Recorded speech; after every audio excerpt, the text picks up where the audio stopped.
Film ini merupakan sequel lanjutan dari film James Bond sebelumnya, yaitu James Bond Spectre yang rilis pada tahun 2015 lalu. Di akhir film sebelumnya, Bond memutuskan keluar dari MI6 dan menikah dengan Madeline yang merupakan anak dari Mr. White.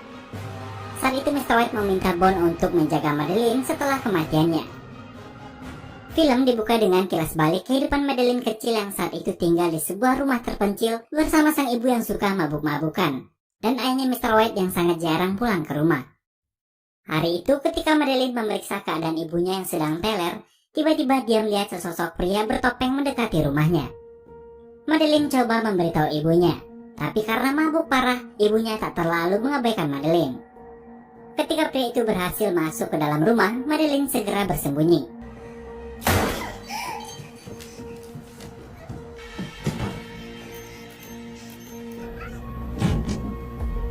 Is Mr. White home?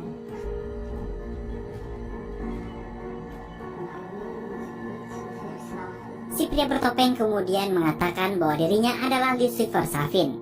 Dia datang untuk membalaskan dendam atas kematian keluarganya yang dulu telah dihabisi oleh Mr. White. Kemudian dia menghabisi ibu Madeline. Setelah menghabisi ibunya, Safin kemudian mencari keberadaan Madeline. Madeline yang sebelumnya sempat melihat sebuah senjata di lemari, tiba-tiba keluar dari bawah kasur.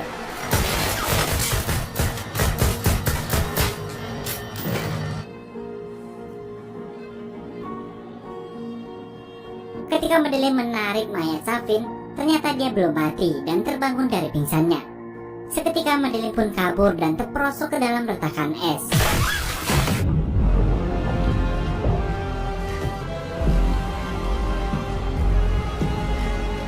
Namun entah apa yang ada dalam pikiran Safin saat itu, ketika melihat Madeline terjebak tak berdaya, Safin malah menarik dan menyelamatkannya sebelum pergi. Kemudian cerita kembali ke masa sekarang. Saat itu, Bond dan istrinya Madeline sedang menikmati bulan madu mereka di sebuah tempat di Italia.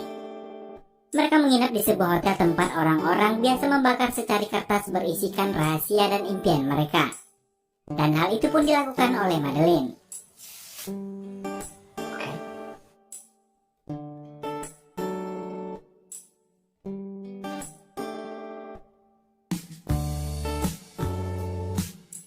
Pagi hari, Bond pamit pada Madeline akan berziarah ke makam Lynn, mantan kekasihnya. Lynn adalah kekasih Bond yang tewas dalam film Casino Royale. Sesampainya di sana, dia diantar oleh seorang remaja, lalu kemudian meninggalkannya. Tak lama kemudian, Bond melihat sebuah kartu nama berlambang Spectre yang terletak di makam Lynn. Dan tiba-tiba, beruntung Bond selamat dari ledakan tersebut, kemudian mencoba menghubungi Madeline. Namun tak diangkat. Bond pun segera bergegas kembali ke hotel. Tapi tiba-tiba anak buah Spectre bermunculan dari berbagai arah dan terus mengejar Bond.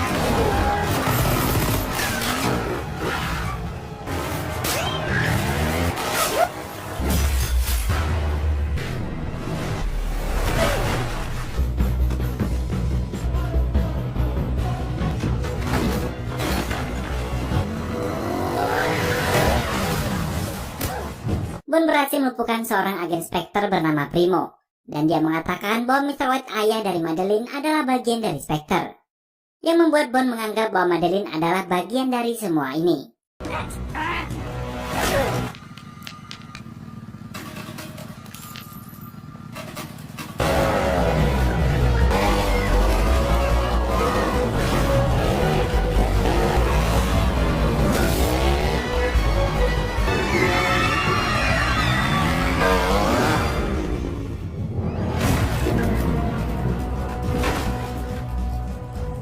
Setibanya di hotel, Bond bertanya pada Madeline bagaimana Spectre bisa mengetahui keberadaannya. Bond mencurigai Madeline, tapi Madeline mengatakan dia tak melakukan apapun. Kemudian Bond segera membawa Madeline pergi. Saat di mobil, Madeline ingin mengatakan suatu rahasia pada Bond. Tapi sebelum sempat mengatakannya, Bond langsung menancap gas kendaraannya. Ternyata anak buah Spectre terus mengejarnya. Tiba-tiba handphone Madeline berbunyi. Dan ketika diangkat, ternyata itu adalah panggilan dari pimpinan Spectre, yaitu Franz Oberhauser alias Blofeld, yang merupakan kakak tiri dari Bond sendiri. Di sana Blofeld mengucapkan terima kasih atas pengorbanan Madeline, dan itu pasti akan membuat ayahnya bangga. Tiba-tiba Bond yang merasa dikhianati menghentikan laju mobilnya.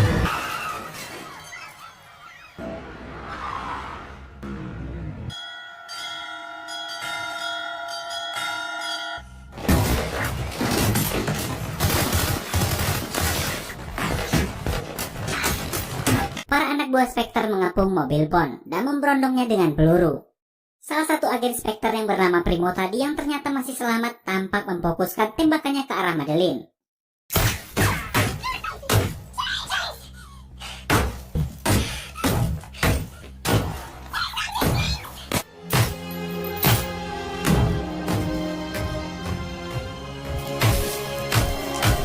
Dirasa cukup memahami situasinya, Bond kemudian mulai melakukan drifting dan mengeluarkan senjata canggih dari lampu mobilnya. Setelah mengeluarkan asap tebal untuk mengelabui anak buah Spectre, akhirnya Bond dan Madeleine berhasil melarikan diri. Lalu Bond berhenti di sebuah stasiun. Bond mengantarkan Madeleine naik kereta api. Kemudian dia mengatakan bahwa mereka tak akan pernah bertemu lagi.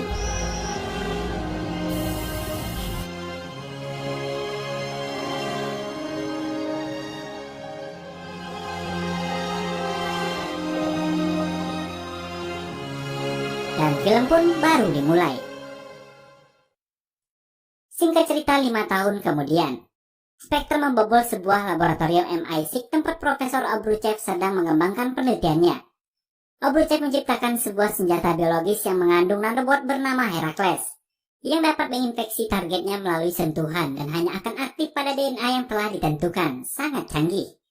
Setelah berhasil mendapatkan Obruchev dan penelitiannya, kemudian Spectre pun menghancurkan laboratorium tersebut.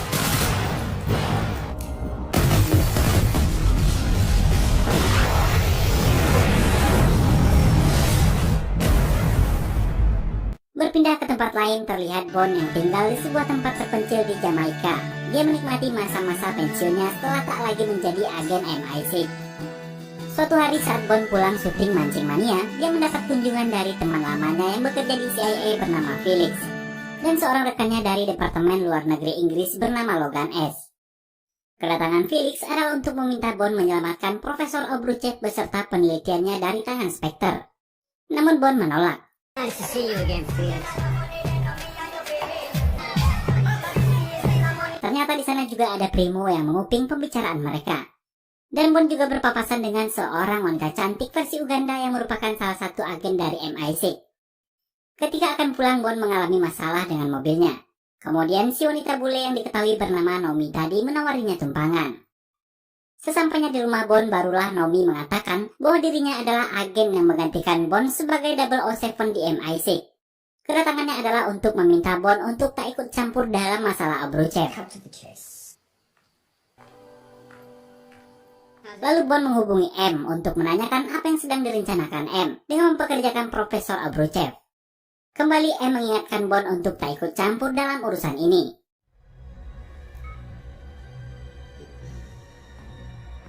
Dan kemudian M meminta Q untuk memantau keadaan Blofeld yang ternyata sedang ditahan di sebuah fasilitas tahanan berkeamanan tingkat tinggi di bawah pemantauan MI6.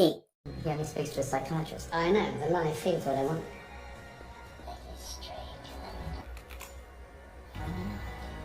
He's like this every day. Mad as a bag of peas. It's nothing. Sementara itu, mendengar keterlibatan Spectre, Bond yang teringat akan istrinya memutuskan untuk ikut bersama Felix menyelamatkan Profesor Obruchev.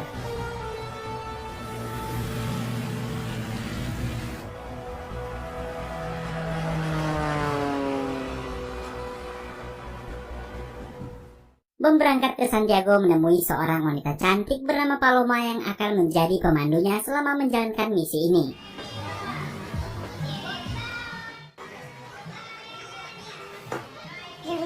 Bond dan Paloma menghadiri sebuah perjamuan yang dihadiri oleh semua petinggi Spectre dari berbagai negara. Ternyata itu adalah sebuah jebakan yang khusus dipersiapkan oleh Blofeld untuk menyambut kedatangan Bond.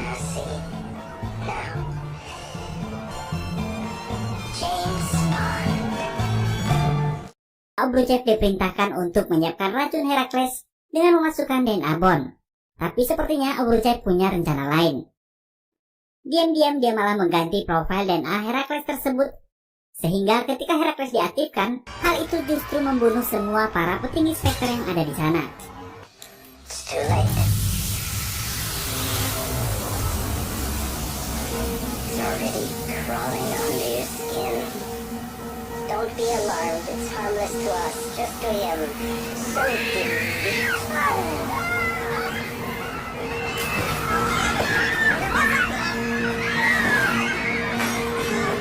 Dalam situasi kepanikan, Obruchev mencoba melarikan diri.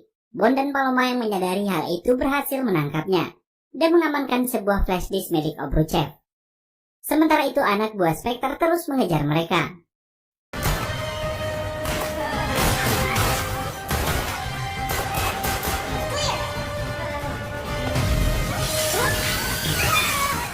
Mereka sempat kecolongan oleh agen baru 007. Namun Bond dan Paloma berhasil kembali merebutnya.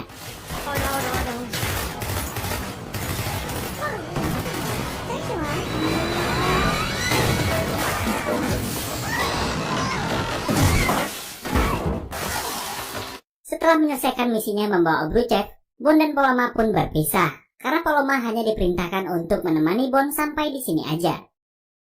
Bond kemudian membawa Obruchev ke sebuah kapal, di mana di sana sudah ada Felix dan Logan yang sedang menunggunya. Bond kemudian menginterogasi Obruchev dan bertanya siapa yang menginginkan senjata kimia ini dan kenapa Spectre yang menjadi target mereka. Mendengar hal itu, Logan meminta Obruchev untuk tutup mulut. Tapi Obruchev mengatakan bahwa M adalah orang yang memerintahkannya untuk membuat senjata tersebut. Namun ada orang lain yang memerintahkannya untuk mensabotase. Karena Logan yang terus berusaha menyuruh Obruchev untuk tutup mulut, akhirnya Bond menyadari bahwa Logan adalah seorang agen ganda.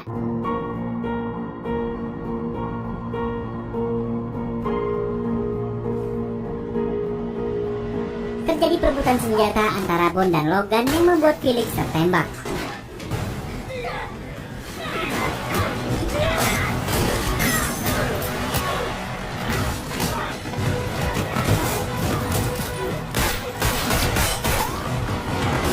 Akhirnya Logan berhasil mengunci Bond di ruang bawah kapal bersama dengan Felix. Dan kemudian mengatakan pada Obruchev bahwa dia juga bekerja untuk Lucifer Safin. Mereka pun pergi dengan pesawat setelah menghancurkan kapal tersebut.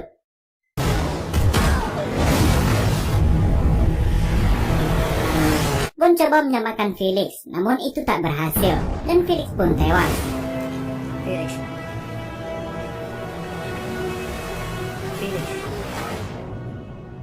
Bond kemudian pergi ke kantor MI6. Dia disambut oleh Moneypenny dan mengantarnya ke ruangan M. Di sana Bond meminta M untuk mengizinkannya bertemu dengan Blofeld di penjara Belmars untuk mengetahui pada siapa Obruchev dan Logan bekerja. Namun M menolaknya karena Blofeld adalah satu-satunya yang tersisa dari Spectre dan tak ingin mengambil risiko. Moneypenny yang melihat kekesalan Bond menawarkan bantuan. Tanpa sepengetahuan M, mereka meminta bantuan pada Q untuk mencari tahu apa yang ada dalam flash disk milik Obruchev yang ditemukan oleh Bond. Ternyata itu adalah pusat data DNA dari penelitian yang dilakukan Obruchev selama ini. Dan bukan hanya DNA Spectre saja. Ternyata di dalamnya terdapat juga ribuan DNA orang-orang penting di dunia. Tentu saja ini akan menjadi ancaman serius. Bond kemudian meminta Q untuk membujuk M agar dapat memasukkannya ke penjara Belmars. Karena dia yakin Blofeld pasti mengetahui siapa di balik semua ini. Tapi masalahnya Blofeld hanya mau berbicara dengan satu orang saja, yaitu psikiaternya. Yang tak lain, itu adalah Madeleine. Sementara itu di ruang kerjanya, Madeleine dikagetkan dengan kedatangan Lucifer Safin, yang dulu pernah membunuh ibunya sekaligus menyelamatkan nyawanya. Safin tahu bahwa Madeleine adalah psikiater kepercayaan Blofeld. Dia meminta Madeleine membantunya membalaskan dendam dengan pergi ke Belmars, menemui Blofeld dan membawa Herakles bersamanya, atau dia akan membunuh orang yang dia cintai. Kembali ke kantor MI6, Bond kembali diaktifkan menjadi agen 00. Lalu di sana M menjelaskan bahwa sebelumnya Herakles dirancang sebagai senjata paling efisien untuk MI6, yang berpindah dari satu manusia ke manusia lain tanpa membahayakan, hingga dia mencapai sasaran yang dituju. Tapi Obruchev memodifikasinya hingga dapat membunuh siapa saja yang berhubungan dengan sasaran. Mengingat situasi yang semakin berbahaya, akhirnya M mengizinkan Bond untuk menemui Blofeld di Belmars. Dan di sana untuk pertama kalinya setelah 5 tahun, akhirnya Bond bertemu dengan istrinya Madeleine. Tampak Bond dan Madeline sangat canggung dengan keadaannya. Kalau nggak ada kamera mungkin si Bond udah nangis guguikan. Tapi malu atau masa seorang anti nomor 1 di dunia yang dikenal playboy harus nangis karena masalah rumah tangga. Widih. Kemudian Madeline dan Bond pun masuk ke dalam ruangan untuk bertemu dengan Blofeld. Namun ketika Blofeld akan keluar, Madeline memutuskan untuk mengurungkan niatnya dan meminta keluar dari ruangan tersebut. Tapi sebelum Madeline keluar, Bond sempat menyentuh tangan Madeline. Dan ketika percakapan Bond dan Blofeld berakhir ricuh, Blofeld pun tewas setelah Bond mencekiknya.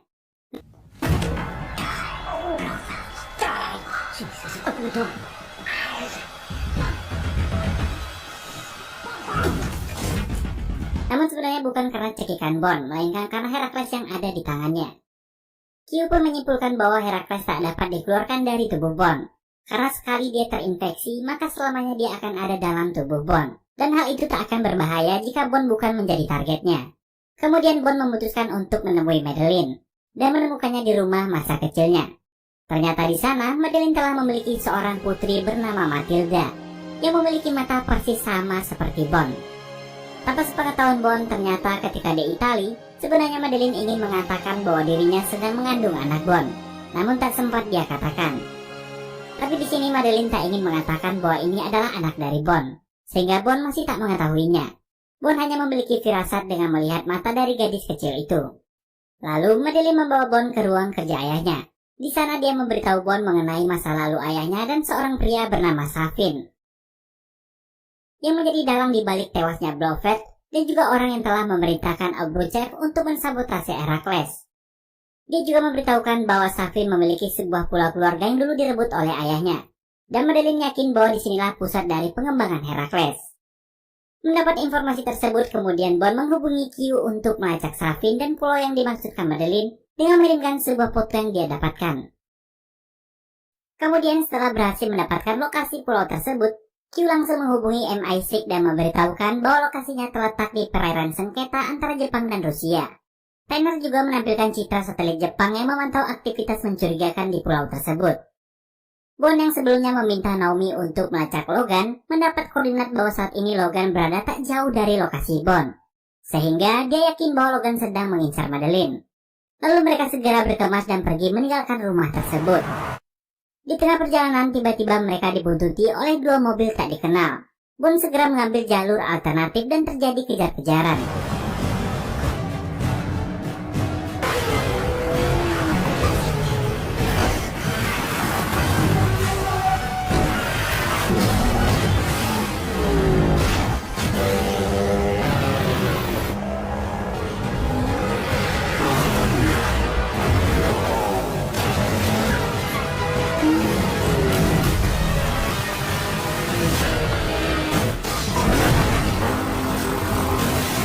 Melihat situasinya semakin membahayakan Madeline dan Matilda, Bond memutuskan bersembunyi ke dalam hutan untuk mengelabui anak buah Safin.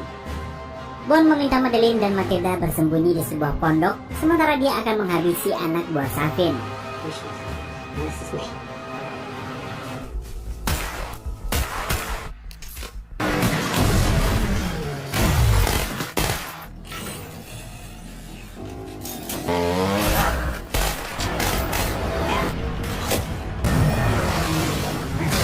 Logan yang terjepit meminta Bond untuk membantunya.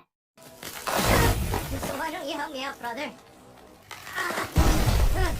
You won't be able to stop him. Dan Bond pun langsung membantunya untuk segera bertemu dengan Sang Pencipta.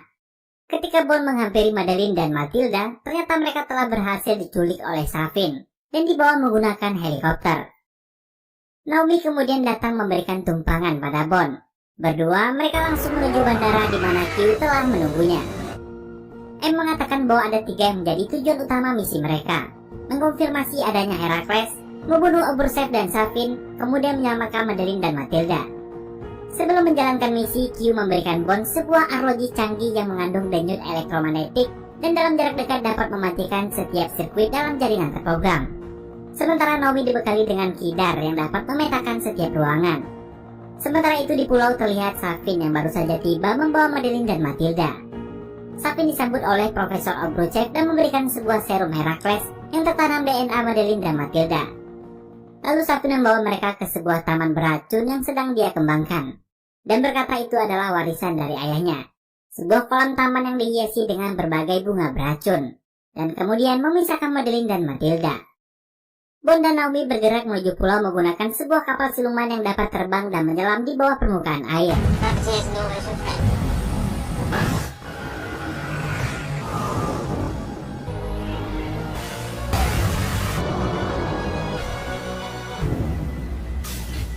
Sesampainya di pulau tersebut, Bond langsung mematikan kamera pengintai menggunakan arloji dan menyisir setiap ruangan dipandu oleh Q dengan bantuan pemetaan ruang dari kidar yang dibawa oleh Naomi.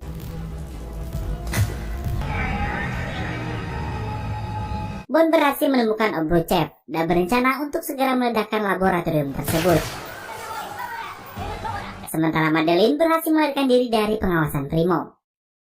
Ketika Bond akan meledakkan laboratorium, tiba-tiba Safin menyuruh Bond untuk segera menyerahkan diri, atau dia akan menghabisi Matilda. Bond pun berencana menemui Safin dan meminta Naomi untuk menghancurkan tempat tersebut jika dia tak kembali.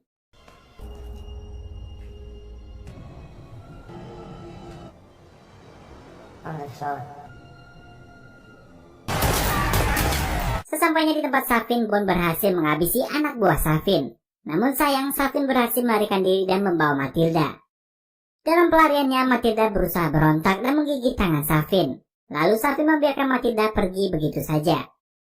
Di tempat lain, Naomi akhirnya menghabisi Obruchev dan membubarkan semua pekerja di fasilitas tersebut.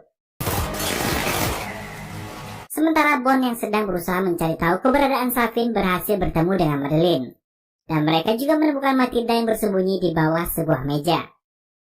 Lalu Bond meminta Naomi untuk segera membawa Madeline dan Matilda, sementara dirinya akan menyelesaikan misi untuk memburu Safin.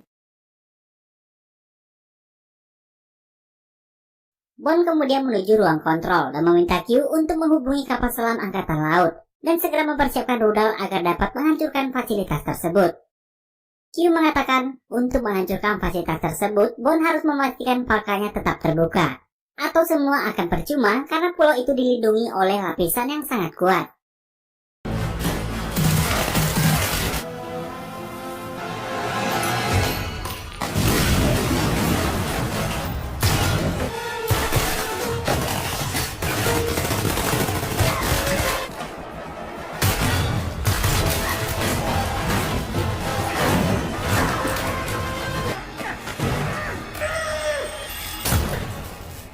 Lalu Bond pun berusaha membuka palka tersebut dan berhasil.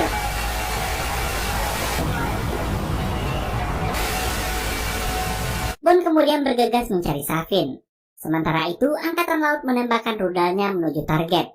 Bond hanya memiliki waktu 9 menit sebelum terjadi ledakan. Namun sayang, tiba-tiba palkanya kembali tertutup. Ketika Bond kembali menuju ruang kontrol, tiba-tiba saja Safin muncul dan menembakinya.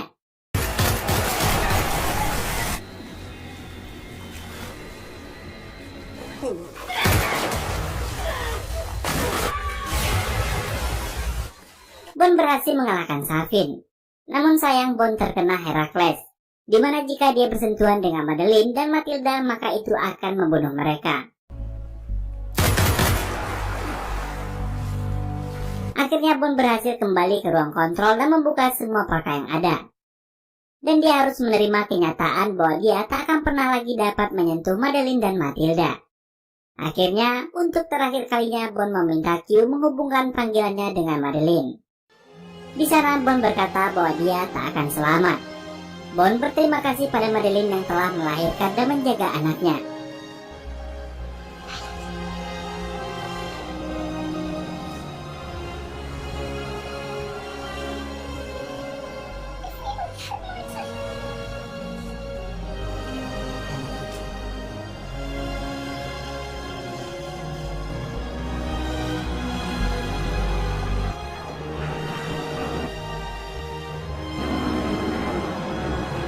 Scene ini pun diakhiri dengan Bond yang bersiap menunggu kedatangan rudal-rudal yang akan menghancurkan pulau tersebut.